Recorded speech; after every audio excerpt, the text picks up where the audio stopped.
Welcome to I Hate Critics 1994. I am professional film critic Sean Patrick. With me is MJ. Hello. And Amy. Yeah, hi. And the dog. And the dog. The dog. Decided to bark the second we returned the podcast. Look, he's a demon, but he likes to sit in my lap. And any dude who wants to sit in my lap is okay with me. Amy, the show is brought to you by... The Pontiac Fiero, the demon dog of cars. Excuse me, that's the wrong read. Damn it. Accidental fires are not our concern. Oh, that one. God, they keep updating the script like up to the minute. Their lawyers keep updating the script. That's it's important true. to note. Well, but the lawyers aren't paying our bills, are they? They're really not. Yeah, I love me a Pontiac Fiero. And you know what? Guess what? We're giving one away this week on the podcast. Wow. Can you believe it? How do you enter? Well, all you have to do is listen to the podcast to the very end, and I'll give you that information at the end of the podcast. Wow. I know. Whoa. Get ready. Whoa. But until then. This comes directly from the Fiero factory. Correct. In Appilato, Italy. Correct. Wow. Yeah, you're welcome. And I'm just going to tell you right now, I mean, it came out of my own pocket making this happen. So we all know I'm pretty fucking loaded. So in more ways than one, let's talk about the paper. The paper is a piece of paper that gets folded into a plane that you throw across a room. And it's also something that you wrap fish in. Or if you want fish and chips, you just put it all together in a folded up newspaper. It's a fish wrap. It's a fish wrap. You can it's also a good way to tell somebody that somebody's dead. You wrap a fish in a newspaper and you deliver it. Just throw it at them? Luca Brasi sleeps with the fishes. So not the paper we're talking about. No, it's Ron Howard's poorly titled The Paper. The paper, yeah. He likes it obvious, Michael Keaton plays the assistant editor. Yeah. What is his name? No, I'm kidding. It's Henry. I probably am the only one out of the three of us that actually liked this movie. I didn't not like this movie. I liked this movie enough. Give me Michael Keaton in anything, and I love him. Ron Howard's a good director. But he's not great, is he? He comes up short. I mean, I like Apollo 75. I would like Ron Howard more if he'd stop pushing Clint Howard on me. Because I never asked for him in a film, and yet he's always there. Nothing against you, but just wear a fucking hat. Just wear a hat. And it's the paper. You could have worn one of those hats with like the little press stickers on the inside of it. You know what I mean? Wow. Yeah. Clint Howard just catching shrapnel here on the show. You know what? Clint, we didn't put you on the cunt list. I'm just saying, wear a hat. More often. You just have some advice. That's all. Gentle advice from Amy. I love you. I love you, Clint. But stop coming into my movies. He just keeps sort of showing up. Yeah. No Rance, though, his dad. Rance was in it. He was? I didn't see Rance. Rance was in there. I don't know, but I saw him in the credits. Unless Ron just said, you know what? We're just going to credit you. Or, you don't have to be in it. We're just going to credit you. No, I think he was in the bathroom, wasn't he? Oh, I think it could be. Yeah, he was in the bathroom. Yeah. All right. So anyway. Two guys get shot in a neighborhood in Williamsburg, Brooklyn. They don't touch the gun, which is thankfully the only good thing that happens in that is that they don't touch the gun. Touches on a big news story that the New York Sun, our newspaper, misses on the first day. So they try and catch up the second day. And in doing so, they may have uncovered a conspiracy involving the mob that led to these two guys being killed. But of course, the other papers are running with two young black men who get arrested. And I guess the movie hasn't aged well, but again, even at the time, not because it's too idealistic, because it's painting too happy a picture of I have a hard time believing that a New York tabloid is going to lose thousands of dollars just to get it right. I don't trust that it's highly idealized idea that they would concern themselves too much with it being correct on that day. We get it. Alicia, Glen Close's character, I mean, she's only doing this for petty spite, as we learn, but But I think moreover, though, she would just be like, they would have put that thing to bed about 7 o'clock and not thought about it the rest of the day. Right. And like, get that story ready for tomorrow, maybe. We'll see what happens. But that would look so bad on them to run a gotcha story. And then the next morning go, whoops, sorry. And yet they do it every day at the New York Daily News. And the other reputable New York Post. Yeah, right. Like, do you think, honestly, they would give a fuck about being wrong? When have they ever given a fuck about being wrong? I only read page 6. I think they coined the term Biden crime family. Oh, I love that for them. That makes sense. I don't think they care about facts. Oh, they're good friends with Trump, then, eh? Trump sanctioned New York Post. So if I've got any issues with it, it's just that it's a little bit overly idealized. Pie in the sky kind of Especially, stuff. I mean, we're talking those in the real world. Do you honestly think they go looking for anything beyond those 2 young black kids? Those kids end up going to trial before anybody figures out they're not guilty. Oh, no shit. No shit. Yeah, I mean, yeah. Maybe I'm being too cynical. Maybe I'm too cynical for this movie, but I think you're right. I think that, well, again, it's like I liked this movie because I adore the cast. I love the cast.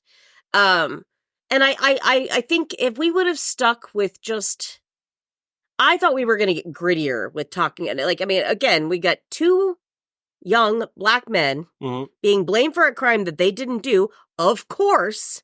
And we couldn't get grittier with that. Like that, I think I was hoping for that. A little less,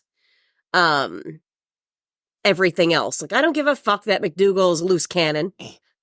Randy Quaid, we all fucking know is a loose cannon. There's an element of this also that feels like a pilot for a TV show where they've got to introduce the characters. And okay, I was actually going to say there are a few Aaron Sorkin moments. It's very if Sorkin-y. Not, yeah, I mean, like really Sorkin-y. Like really, really pleased with itself. Yeah, you know what I mean.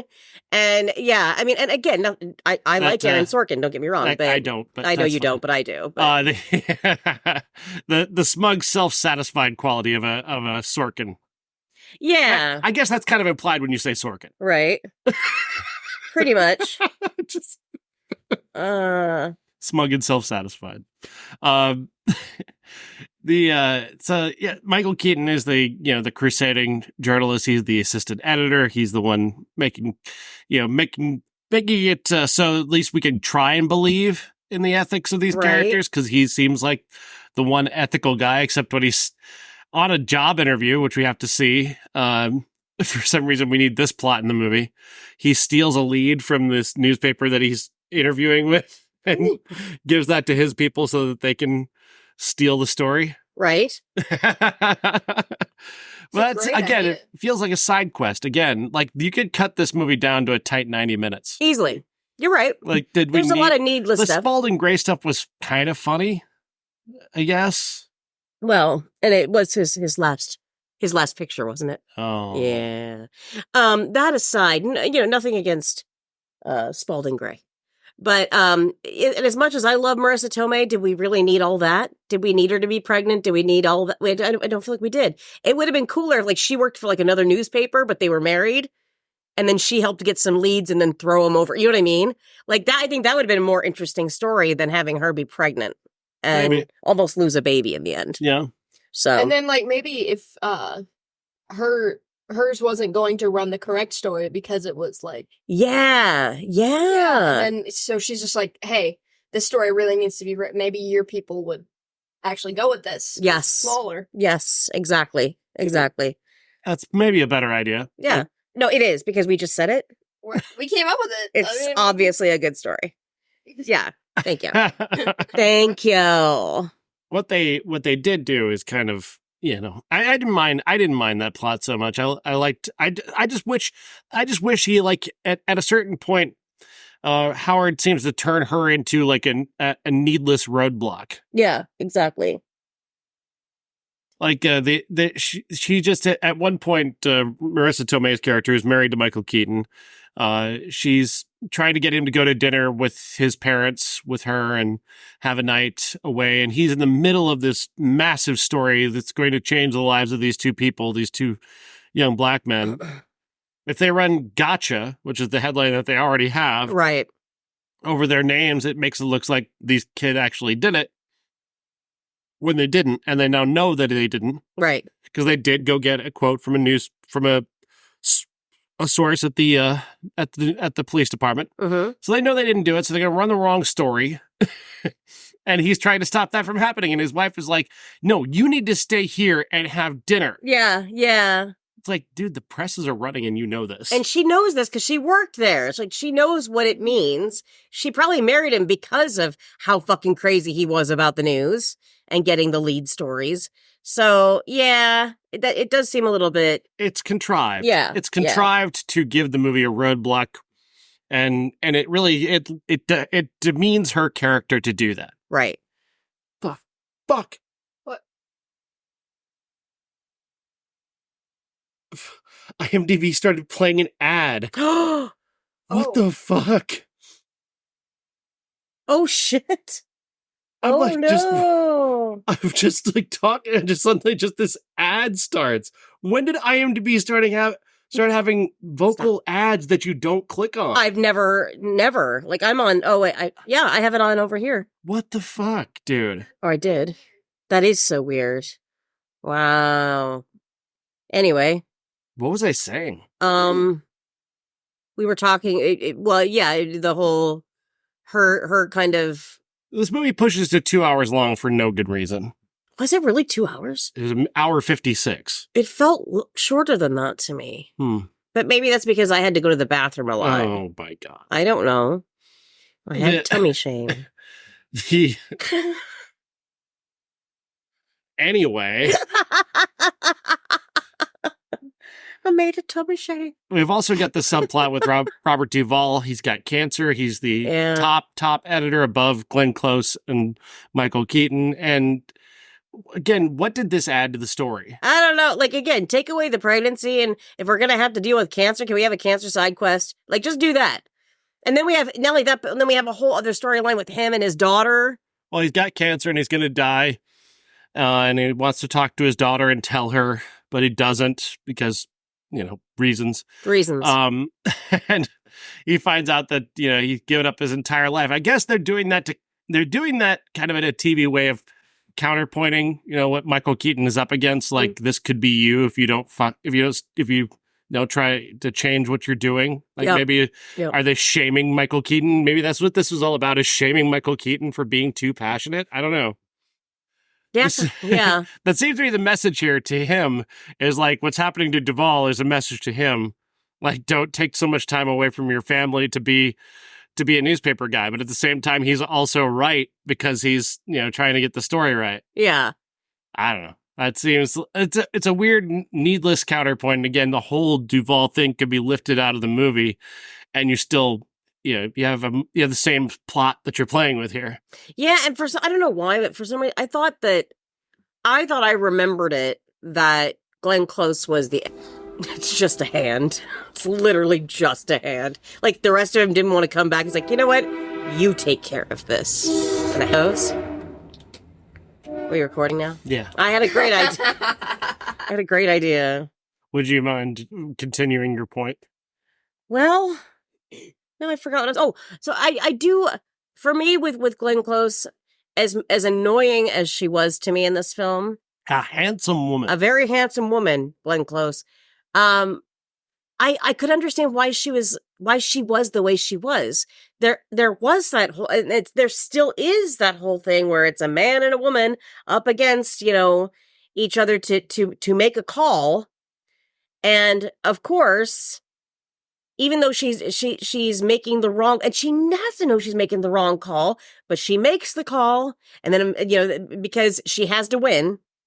Her backstory is that she was like a reporter and an editor and, on the ground doing what Keaton does that for years. And then she got bumped up to being management. And as a manager, she's got to be in charge of the budget. And when the budget's too high and you're losing money, she's got to make the money call over the journalistic call, and of course she has to get shamed for that. Yeah. Lots of power suits in this though too. She looked great in power suits. Handsome woman. Very handsome woman. Great hair. handsome hair, if you will. So that's her backstory. Like then, but I don't think that, again, it's another backstory that's not particularly well handled. Right. Because they don't really set it up well, just what, her backstory is. And I picked all that up, of course, but I don't think it was well presented. I think it kind of rushed to get there. Like her conversations with McDougal, Randy Quaid, R.I.P. He's not dead. Oh, he's dead to me. Yeah, he's dead to me too. Actually, he's actually put him on the cut list. Oh yeah, I thought he was already on there. It's at the end of the table there. I'm pretty sure we put him on there already. I haven't touched the cunt list in a while. I know. Let's make sure we didn't. But yeah, put him on there if he's not.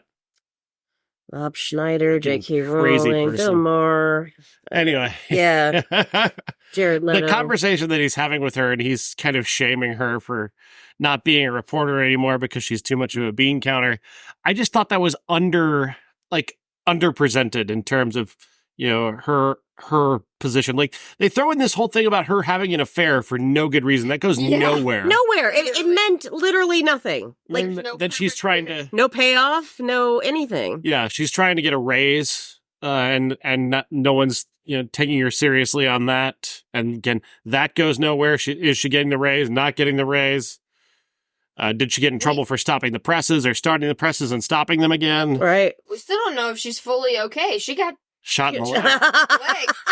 Again, another fucking side quest. Randy Quaid is a columnist who's been writing about fucking parking because the parking people in New York scratched his car. And so he spent 3 weeks writing out columns, pounding on this guy Sandusky, the head of New York parking.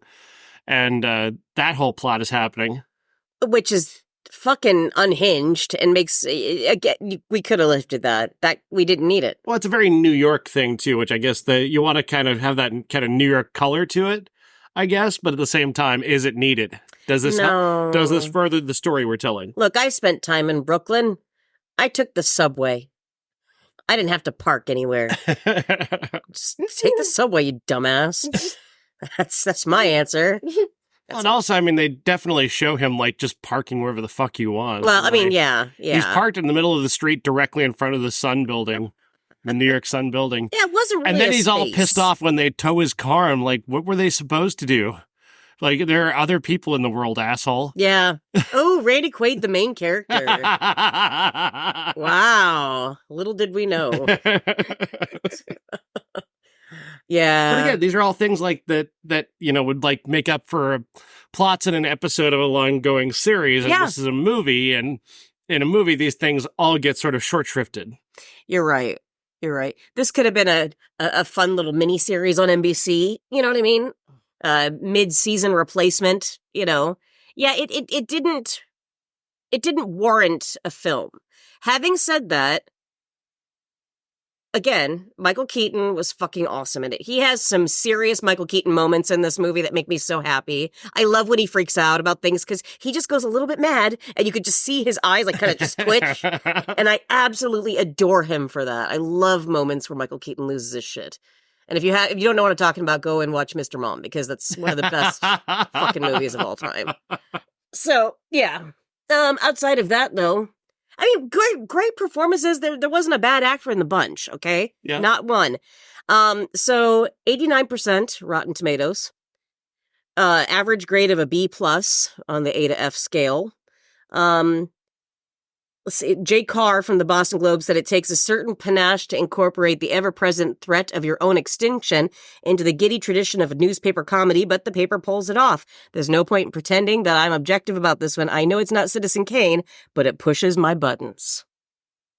Roger Ebert gave it 3.5 stars. He's obviously a guy who's spent a lot of time in newsrooms and loves this sort of thing. So I think this was a soft touch for newspaper critics for sure. Can I ask you, how does it stand up next to other films that are in, let's say, news, media, that kind of thing? I think that nothing has touched James L. Brooks' broadcast news. Like that's kind of the gold standard. That is the gold standard, isn't it? It really is. Then you've got His Girl Friday. Is that the one I'm thinking of, right? I think. Oh, with Cary Grant. Yeah. Like that's a newspaper one.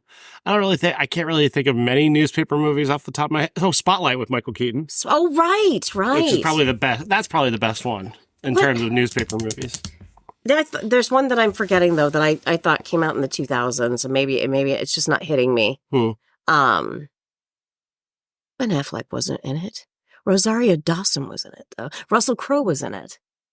Oh, The Insider. The Insider. That was not a newspaper. That was CBS. Was it? Oh, okay. That was it's 60 Minutes. Yeah, but same media. Yeah, just trying to get the story. You know, and I thought that was quite good. Zodiac with Fincher. Yeah, you got Downey and Ruffalo, and you got everybody in that one. Fucking great movie. You need to see that. Jake Gyllenhaal. Yeah. Yeah, pre-Roadhouse Jake Gyllenhaal. That's the way we're going to announce him from now on, by the way.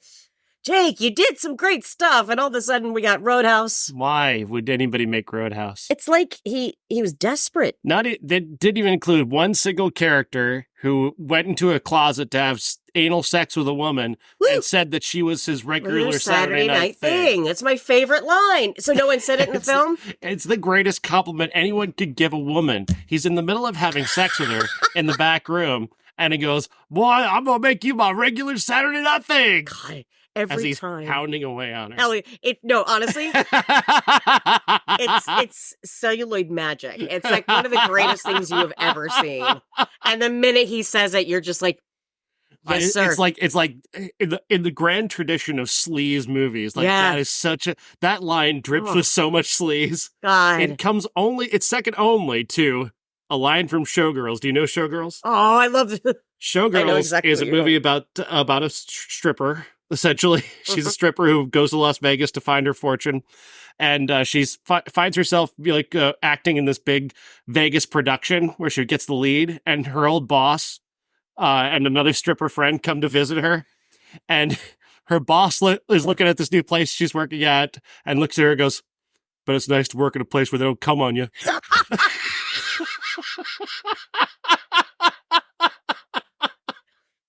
Oh, I want that on a t-shirt. Oh, so good.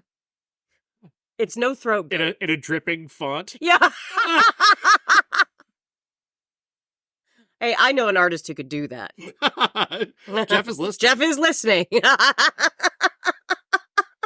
New merch idea, Jeff. Oh my God.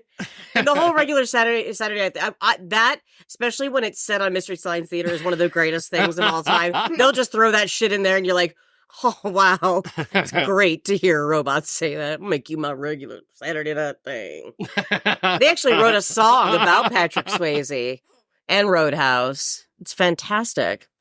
Why remake Roadhouse? I was telling somebody else, it's like remaking The Room. Like, you can't recapture that kind of magic where it's just like this guy making a movie. He has no real talent, but he has also just this absolute endless bravado and confidence that he can make a movie. It's lightning in a bottle, that fucking movie.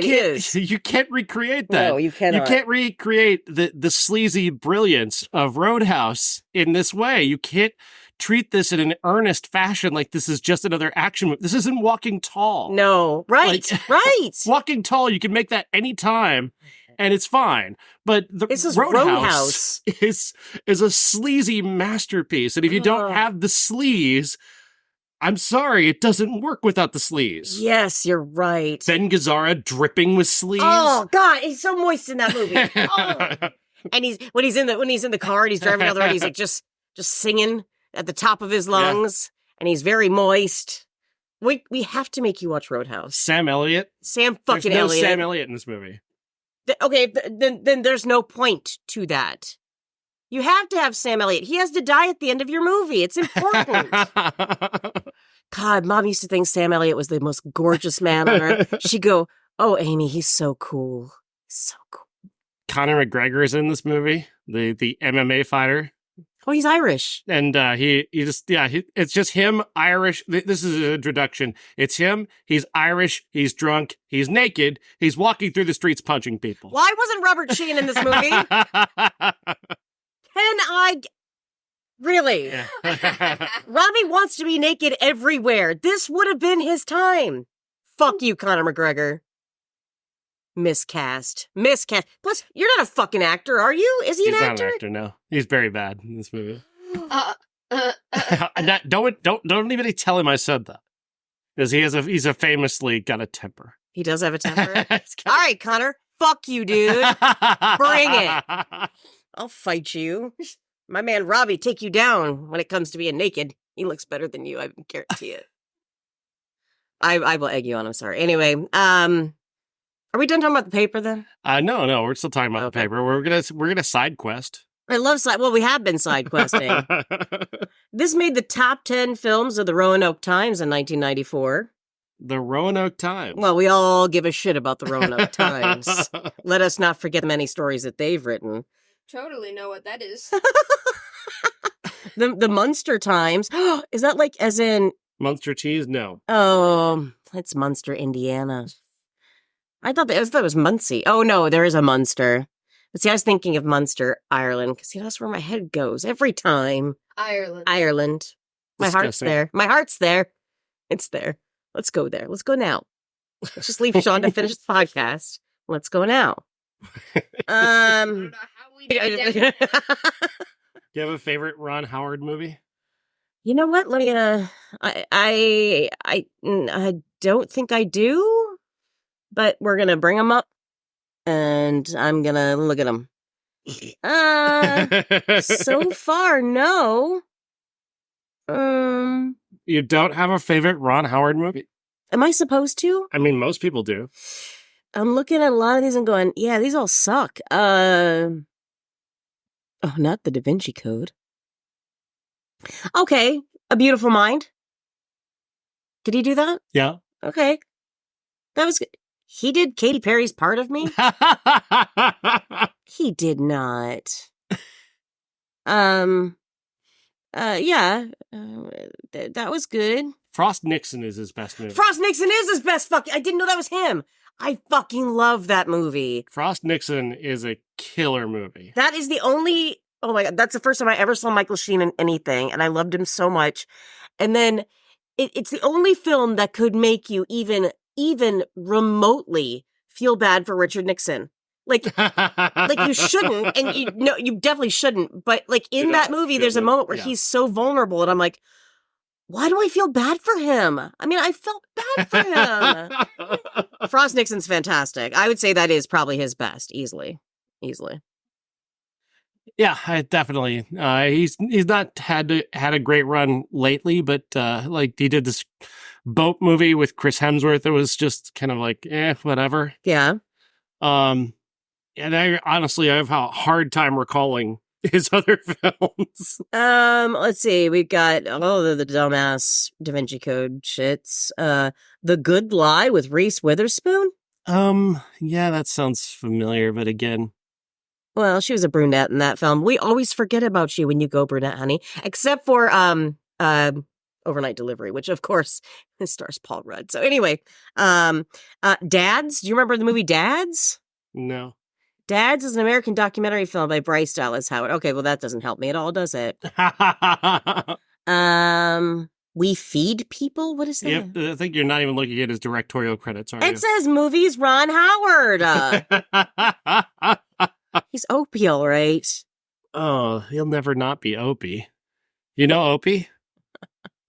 Opie was this character on a TV show from the 1950s called Andy Griffith. Ah, Opie. Okay. See, now look at how Clint Howard was so cute there. How the fuck do you go from that Don't be mean to what we just stop saw? being mean to Clint Howard. Clint, wear a hat. I'm not asking that much. I'm sorry. I'm not. He's like... The Andy Griffith Show had this running bit where they had a town drunk. They would just arrest him every day, and he just like slept in the jail. And then he'd wake up in the morning, and he'd open up his jail cell and walk out, and they'd say, "Hey, see you later. Hey, we'll see you later." The town drunk. Yeah, the town drunk. We all have one. Ours still is alive and lives down the street. No one knows how he's still alive.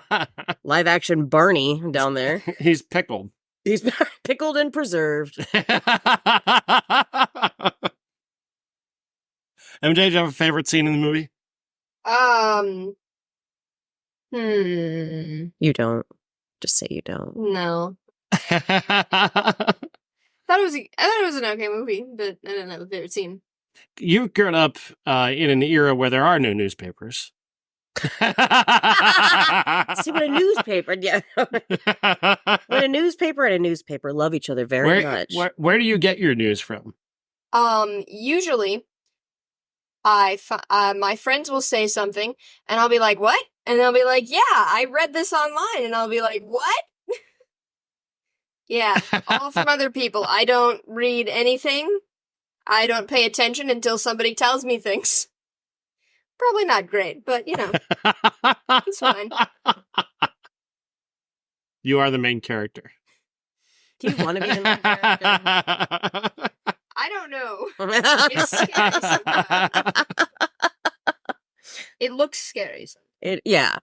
Did you get a sense of what journalism looks like from this movie? Well, I worked at a fake newspaper in sixth grade or fifth grade, sixth grade at Biztown. At Biztown. I was the CEO of the newspaper. How old were you? Biztown. I was 12. Of course you were. I was 12. And yeah. Were you CEO. imperious? I own this paper. Go do what I tell you to do. No, because I had a CFO that was supposed to know all the important information, and then he disappeared for a minute, and I had to go find him because I didn't know what I was doing. Like all CEOs, this is kind of actually perfect. Oh, that's great. It was very realistic. It was like they taught him the financial information and not me. Or there was something that they taught him that they didn't teach me, and I'm like, oh, cool. I signed the check. You're the best. You know that? You really are the best. I imagine this had to be like Homer when he took over the sanitation department. They let me sign checks with a stamp, Marge. A stamp. Yes. Oh God, that's so great. It's even more timely because I'm going back and watching The Simpsons again, and you just forget about some of those great lines. Damn it. That's a Steve Martin episode. That's right. One of the best episodes right there. Fuck yeah. I'm happy to leave you all to rot. Good day. Yes. And so they end it just by moving the town. They just pick up all of Springfield and move it down the road to get away from the trash. So good. It's such a great idea. God damn it. It's like you in this house. Thanks. The great thing about this house, though, is that I'll just pick myself up and just go to another town. And fuck this house. That's all I'm going to say. Yeah. Amy's house is falling down. That's why she has a Patreon. It's quite literally full of shit. Yeah, I am taking donations, by the way. Anything to get me out of this town. I'll never get out of this town. I'm going to die here, aren't I? Oh, God. Here we go. Moving on to the paper. Get away from that now before it... Get me out of this town. What if it is too late? What if it is? So they stopped the presses. And he got to yell, "Stop the presses," which is a big thing back in the day. I fucking love that moment. I'm not sure exactly where this notion comes from. Yeah. I know it's a notion because, if you're going to change the front page, you got to stop the presses, but it became a thing, I don't know, from the 1930s or the 50s or something where somebody said like it. That, yeah. And then it just kept, it became like a old-timey meme. Stop the presses became as a way to tell people that we need to change the headline. There's a new headline now. The new big story. Stop the presses. We got a new big story. I don't know the etymology of it. I don't. You know what? You're going to find out. Oh, boy. Amy's going to look up the origin of Stop the Presses. I have a job to do as an assistant, and this is just one of them. Stop the presses. High volume newspaper printing press. Stop the presses is an idiomatic exclamation when significant information is discovered. The phrase stems from the print and news media industry, and it came from It came from... That's where you ended? Oh, okay. So, yeah, the content of the issue needed to be revised just before during printing press was stopped, such as changing the plates or the type before restarting it. Yeah, Reasons to stop the print. Yeah, but yeah. It doesn't say where it came from. There's no no say date. how it became like a thing. Like nobody said it in a movie or something. It doesn't say. Well, that's not very helpful. It's kind of like trying to find the definition of the word boobs online. No, we already talked about that now. So I was listening to this podcast the other day where they were talking about this movie where there were a lot of boobs in the movie, and it led to the question, where did the term boobs come from? And what would be the etymology of the word boobs in relation to women's breasts? Yeah. And like, there's no natural, like, doesn't seem like there's any kind of natural, like, way to get from breasts to boobs, does there? Not really. Not like a link in a chain. So I was like, I gotta know what this is. I gotta know what the etymology is. So I went to Google, and Google is just lying. They just put a lie into the world. Okay. So they said that the word boob comes from a mispronunciation of the word bubbles. Oh, I think I've heard of that before. Bubble, bubble. So somebody who doesn't know how to pronounce bubbles came up with boobs? But I want you to think logically about this, though. Someone would have had to written that conversation down at some point. Someone would have had taken that story and said, oh, I mispronounced the word bubbles, and it came out boobles. Boobles. Now I wish they were called boobles. I would say boobles but or who boobs. Wrote that down? Who wrote down this misunderstanding over the word bubbles that became boobs? Someone wrote that down. No, they didn't. You made it up. You made it up. You're lying, Google. And we know you're lying because Amy looked up the Wikipedia for boobs. Because that's what an assistant does. She looks up things on Wikipedia.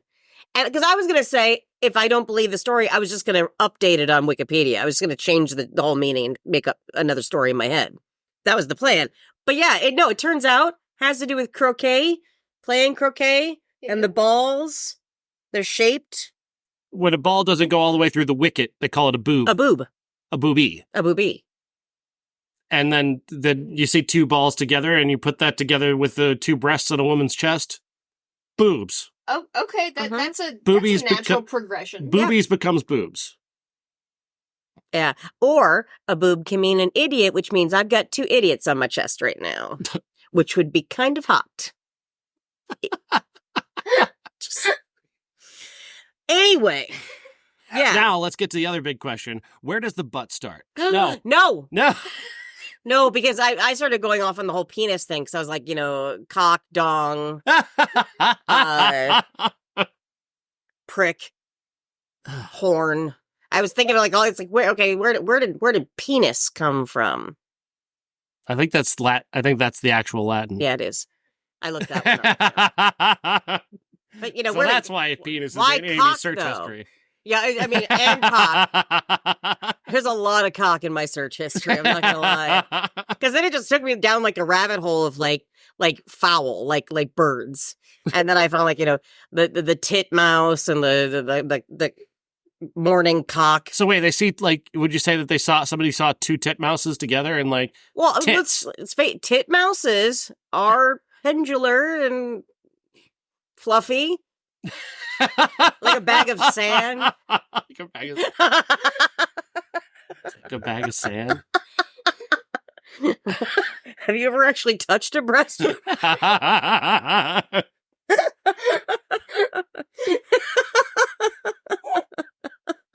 And it feels like a bag of sand.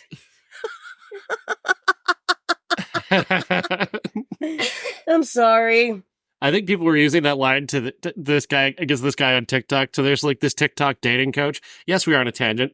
Get over it. Yeah, we don't care. There's this dating coach on TikTok, and he was he started off, don't accept her reality. If she rejects you, don't accept her reality. Yeah, and everybody's just like, this guy's never touched a woman before. And oh my God. I did. I just saw that the other night. There was this lesbian that owned him though really hard. She was because she's looking at his fingernails. You can see him like he's tenting his fingers like an evil supervillain as he says this. And she's like, "I can tell from your fingernails you've not touched a woman."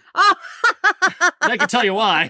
And these are the lesbian fingers. You see the larger fingernails here, and no fingernails here. There's a reason for that. Oh God. Oh. Honestly, I don't want a UTI. You know? God. Pause. Earth. I don't know. You guys would always be. Oh, when Sean had to explain to me what a cesarean section was. That was the best. That's what the C means. That's what. Yeah. Thank you. Thank you. I really thought it was something else.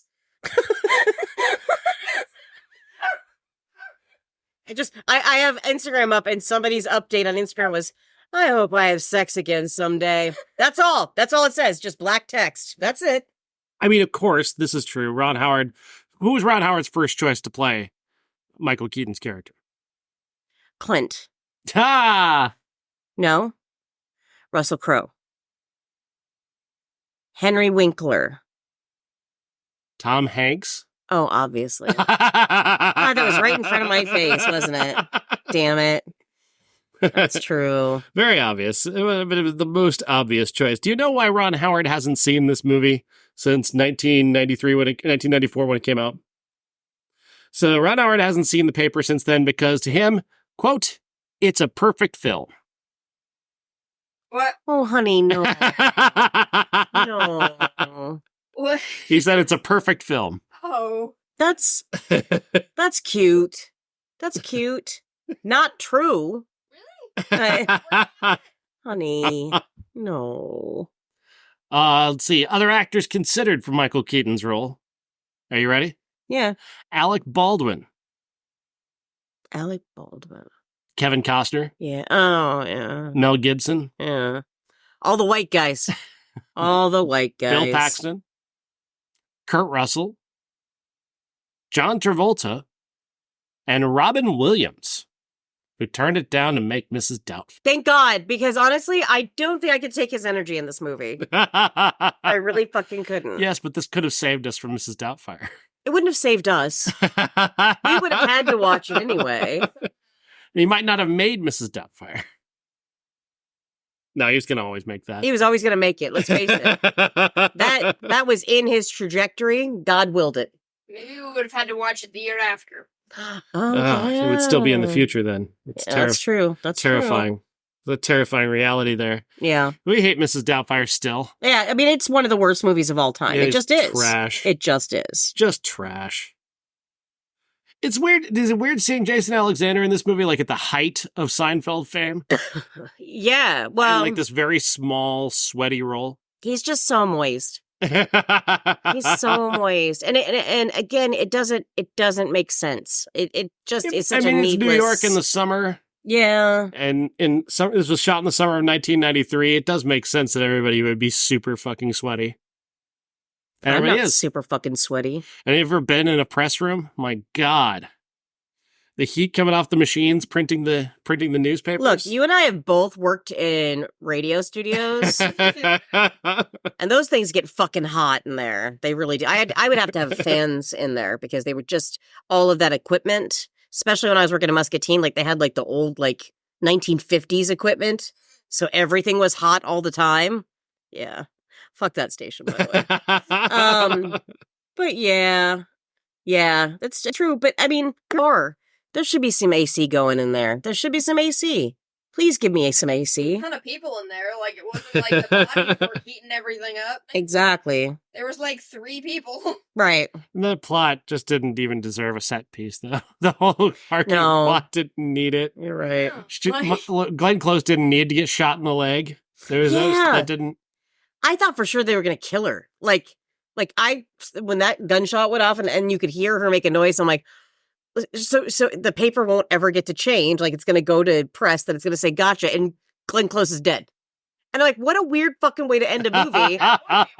Because the tone is rather lighthearted for the most part, you know?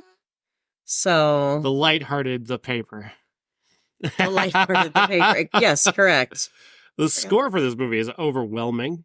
Thank you, Wow. Randy Newman. It is bombastic.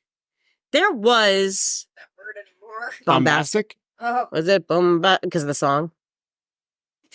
That's why I hate it. There's just too many. Oh my god, the kid that I work with, she says bombastic side eye. Oh, from that one, super bombastic side eye. Yeah, I've seen that. Oh no! Shut up! I don't like the word. I didn't really like it to begin with. I don't like the double B in there. And then more after that. No. Don't like the word. Don't like the. Ugh. Hard pass. You know, like it's kind of getting on my nerves that I don't understand. I know where it came from, and I understand like wanting to celebrate the creator because he's a very funny man. But could we all agree that he's the only one allowed to use Delulu as delusional? He's the only one. Let him use it. It's his thing. Stop using it. Who did it? Who started? Other people are doing it. Just a lot of other people are just using Delulu. I've heard that too, and I just, to me, I will never understand because I just think that the word itself, delusional, is gorgeous. I think it's a beautiful word. Very, very evocative. Yes. To the point. He's very funny the way he uses it, but he's him. Let him use it that way. I don't know who started it, actually. It's this African creator on TikTok. And it was just, he would react to people's stories, and if somebody was being outlandish, he would just Delulu. Oh, I think I know who that is. Yeah, he's funny. He's a very funny guy. And I've used this word now multiple times, and I don't want to, but it's only to complain that he should be the only one using it. Agreed. He's the only one who uses it right. He's the only one who uses it well. And he should just be left to his own devices. Exactly. Yes, I agree. Well, stop stealing his uniqueness by stealing his word. Again, further tangent. By the way, have you seen the ads for Quick Star lately on like outside of the Quick Star? No. Their chicken has Riz. No, it doesn't. God. No, it doesn't. No, it doesn't. Don't ever say that again. No.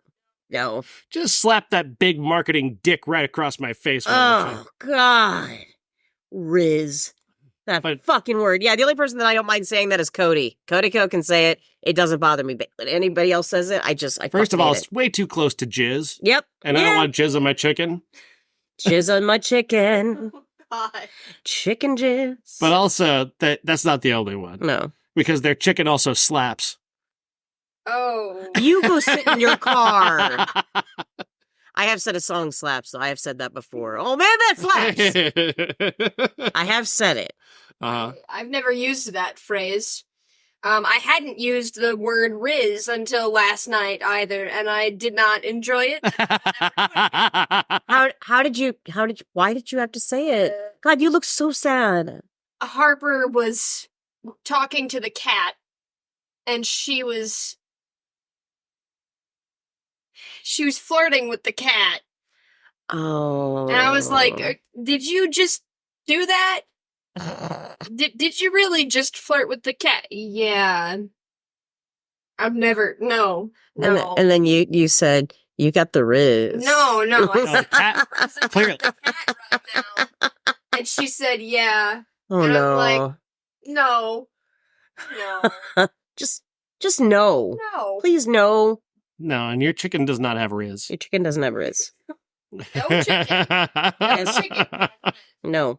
I only used it once as a joke on the other podcast because I said that the dog in Arthur the King has Riz. He does. He's a very charismatic dog. I appreciated him. He's a very charismatic dog. He's got Riz. He got Riz. Wow, that's crazy. Why? Absolutely crazy. Why though? Why marketers? There's this brilliant comedian, Bill Hicks, and he had this whole routine where he's like, oh, hey, are you in marketing? Kill yourself. Yeah, that was what I loved that bit. Loved that bit. God damn it. He goes on for a good 4 minutes just telling marketers why they should kill themselves. You're actively making the world a worse place. Yes. Go to the top of the tallest building you can find and jump. Yep. Oh. That's funny. And it's hard to defend, when somebody says the chicken's got Riz. Because it doesn't. No. It doesn't. Just no. No. Human. Stop trying to go viral with everything. Stop trying to make fetch happen. She doesn't even go here. I'm sorry, I watched Mean Girls the other night. Fucking love that movie. Again, we're on a tangent. Don't. Fuck that new one. So any final thoughts on the paper? Yeah, I mean, it's not one that you're gonna watch again. I don't hate it. Yeah. I don't. It's just there. It feels like a TV show to me, and not a movie. Agreed. It's too much of a TV show and not enough of a movie for me. Agreed. MJ, final thoughts? It was fun. It's not gonna be on your mind for the rest of the day, is it? No. It's gonna leave pretty quickly after I have a nap. It's gonna be gone. You will have forgotten it by then. Yeah. But it's not bad. No, not at all. I would tell people to see it. Watching it. Yeah, if they're like, oh, I have to watch the paper. I'm like, oh, you won't mind it. It's like a black Starbucks coffee. It's fine. It's a functional movie. It's a functional movie. It does. It absolutely does. Absolutely. That's the nicest thing we're gonna say. So, what's the next movie then? Oh, would you like to watch Clifford or Major League 2? God, neither. So I guess Major League 2. Major League 2? Why would I want to watch fucking Clifford? I don't know. Clifford. Who is in Clifford? Is that Martin Short? Martin Short plays a little annoying kid. He plays a little boy. You know Martin Short. He plays a little boy. Maybe I do want to see Clifford. I think we have to watch Clifford. I love Martin Short, so that would be fucking fun. And I think Charles Grodin. I guess, yes. I kept thinking it was like the big red dog when you said that. So that's why I was a little bit confused. Clifford the big red dog. It's interesting. I know he's annoying in it. That's all I remember. That's one thing I know about it. Yeah, he was really I've heard annoying. some people call it a hidden gem of the 90s. I'm ready for it. All okay, right. we're doing Clifford. We're Clifford. fucking doing Clifford. Yeah, fuck it. Clifford the big red dog. Yep.